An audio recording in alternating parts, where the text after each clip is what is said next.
पूरे देश के अंदर आज जो आवाज आ रही है वो यही आवाज है, एक स्वर है। 2 चरणों का चुनाव संपन्न हुआ है।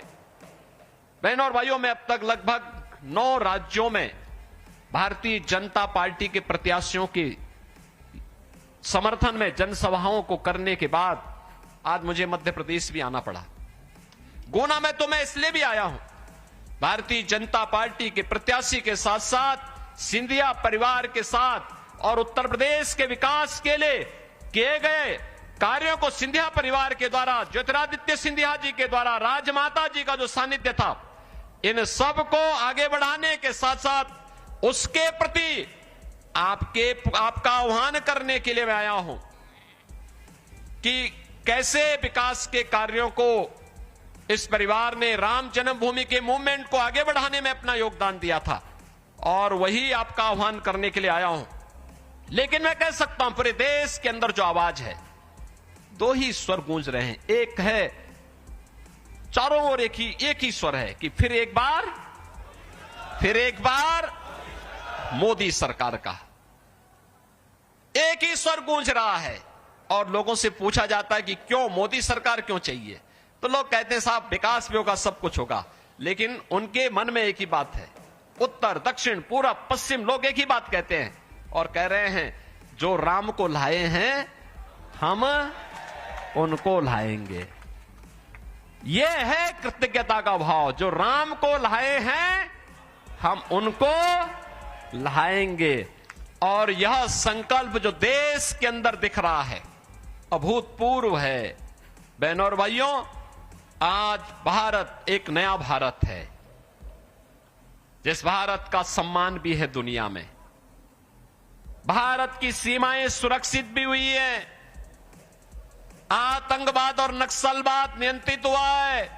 अब तो मैं इस बात को देखता हूं, 2014 के पहले आतंकी विस्फोट हुआ करते थे, नक्सली हिंसा चरम पर थी। आज नक्सलवाद और आतंकवाद को तो नियंत्रित किया ही है। अगर कहीं पर पटाखा भी जोर से फट जाए ना, तो पाकिस्तान सबसे पहले सफाई देता है कि साहब मेरा हाथ नहीं है, देता है ना, क्योंकि उसे मालूम है कि सफाई अगर समय पे नहीं दिया कहीं लेने के देने ना पड़ जाएं। क्योंकि ये नया भारत है, छेड़ता नहीं है, लेकिन अगर कोई छेड़ता है तो फिर छोड़ता भी नहीं है। बहनों और भाइयों, विकास के कार्य किस रूप में, हाईवे, रेलवे, एयरपोर्ट, यानी 10 वर्ष में उतना कार्य हो गया है जितना 75 वर्षों में नहीं हो पाया। लगातार विकास कार्य, IIT, IIM, AIIMS, 1 district 1 medical college, हर घर नल की योजना, ये सब कार्य तो हो ही रहे हैं। लेकिन बहनों और भाइयों, ये भी ध्यान रखिए, पहले लोग भूखों मरते थे, आज 80 करोड़ लोग फ्री में राशन की सुविधा का लाभ प्राप्त कर रहे हैं। पहले स्वास्थ्य सुविधा के अभाव में लोग दम तोड़ते थे क्योंकि पैसा नहीं था, कोई बीमार होता था पूरा घर तबाह हो जाता था। आज 60 करोड़ लोगों को 5 लाख रुपए की आयुष्मान भारत की सुविधा प्राप्त हो रही है। पहले देश के अंदर पैसे में कमीशन खोरी हो जाती थी, और अब तो जनधन अकाउंट खोल दिए मोदी जी ने। पैसा दिल्ली या भोपाल से सीधे आपके अकाउंट में आएगा, बीच में मीडिएटर समाप्त। 50 करोड़ ऐसे गरीबों के जनधन अकाउंट खुल गए। बहनों और भाइयों, ये तो खुले ही, 12 करोड़ किसानों को किसान सम्मान निधि मिल गया। 12 करोड़ गरीबों के घर में नारी गरिमा के प्रतीक शौचालय बन गए। 10 करोड़ गरीबों को फ्री में एलपीजी के कनेक्शन भी मिल गए। करोड़ों लोगों को मकान मिल गया, और मोदी जी ने कह रखा है जितने बचे हैं आप भी जाकर के बोल दीजिए कि अगले 5 वर्ष के अंदर उन सबके मकान बनेंगे। अभी से उनके फॉर्म ले लीजिए, मकान बनाने की गारंटी दे दीजिए। बहनों और भाइयों, ये जितने भी कार्य हुए हैं, ये तो मोदी जी कह रहे हैं एक शुरुआत है। अभी तो ये शुरुआत है। हमें तो आत्मनिर्भर और विकसित भारत बनाना है। एक तरफ मोदी जी का विजन, आपकी आस्था को भी सम्मान, सुरक्षा भी, दुनिया के अंदर सम्मान भी, गरीब कल्याण भी, और दूसरी तरफ कांग्रेस का मैनिफेस्टो भी आपने देखा होगा। आपने मुगलों का एक क्रूर बादशाह देखा होगा, औरंगजेब, उसका नाम सुना होगा। और कोई मुसलमानों में भी सभ्य मुसलमान परिवार अपने पुत्र का नाम औरंगजेब नहीं रखता। औरंगजेब सबसे क्रूर मुगल बादशाह था। औरंगजेब ने एक कर लगाया था, उसका नाम है जजिया कर। आज कांग्रेस भी अपने मैनिफेस्टो में जजिया कर की बात करती है। ये जजिया कर क्या है? जो उन्होंने विरासत टैक्स की बात की है। देखो, मोदी जी कहते हैं कि विरासत का सम्मान होना चाहिए। विरासत का सम्मान ही है कि हम अयोध्या में राम मंदिर के निर्माण के लिए 500 वर्षों से लगातार आंदोलन करते रहे, लाखों हिंदू उसके लिए शहीद हुआ। यह विरासत का ही सम्मान है कि आज हम लोग आए हैं।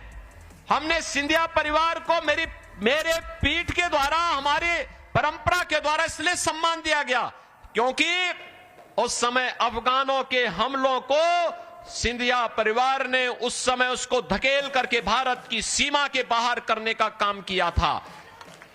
हम सिंधिया परिवार को इसलिए सम्मान दे रहे हैं, राजमाता के प्रति अपार श्रद्धा का भाव इसलिए है क्योंकि राजमाता का पूरा जीवन इस समाज के लिए, इस देश के लिए था, राम जन्मभूमि के लिए था। और राम जन्मभूमि के मूवमेंट को जीरो से शिखर तक पहुंचाने में उन्होंने अपना पूरा योगदान दिया था। और इसलिए हम श्रद्धा के सम्मान, विरासत का ही सम्मान है। यही है विरासत का सम्मान।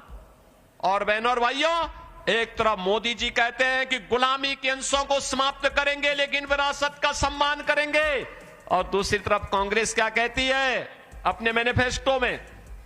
कहती है हम विरासत टैक्स लगाएंगे। विरासत टैक्स का मतलब, इन चीजों को तो आप भूल ही जाइए कि आगे कोई राम मंदिर की बात करेगा, कांग्रेस के समय में कृष्ण जन्मभूमि की बात करेगा, या महाराज भोज के मंदिर की बात करेगा, भोजराज के मंदिर की बात करेगा। ये सब की बात तो लोग कांग्रेस के समय तो भूल ही जाइए। वे एक और काम क्या करने जा रहे हैं? आपके पूर्वजों के द्वारा जो संपत्ति अर्जित की गई है, बाप दादों की जो कमाई है, उस कमाई पे भी वे कहेंगे, राहुल गांधी ने कहा है ना, हम सर्वे करवाएंगे, एक्सरे करा देंगे, और एक्सरे करा करके फिर उसमें से आधी संपत्ति ये लोग ले लेंगे और आपको कहेंगे कि भाई ये हमारा विरासत टैक्स है। क्या आप इसको देंगे? क्या आप ये जजिया कर देंगे? क्या ये कांग्रेस औरंगजेब के जजिया कर को जबरन लागू करना चाहती है? क्या आप इसको स्वीकार करेंगे? क्या कोई भारतीय स्वीकार नहीं करेगा। और दूसरा, इनके द्वारा क्या कहा जा रहा है? बहनों और भाइयों, ओबीसी के आरक्षण में सेंध लगाने का प्रयास होगा। ओबीसी के आरक्षण में सेंध लगाने का प्रयास होगा और अनुसूचित जाति के भी आरक्षण में सेंध लगाने का प्रयास होगा। कांग्रेस ने अपने मैनिफेस्टो में इस बात का उल्लेख कर दिया है। और कांग्रेस की कर्नाटक की सरकार और इससे पहले आंध्र प्रदेश की सरकार ने वहां पर ओबीसी के आरक्षण में सेंध लगाई है। बहनों और भाइयों, तीसरा वे क्या कार्य करने जा रहे हैं? उन्होंने कहा है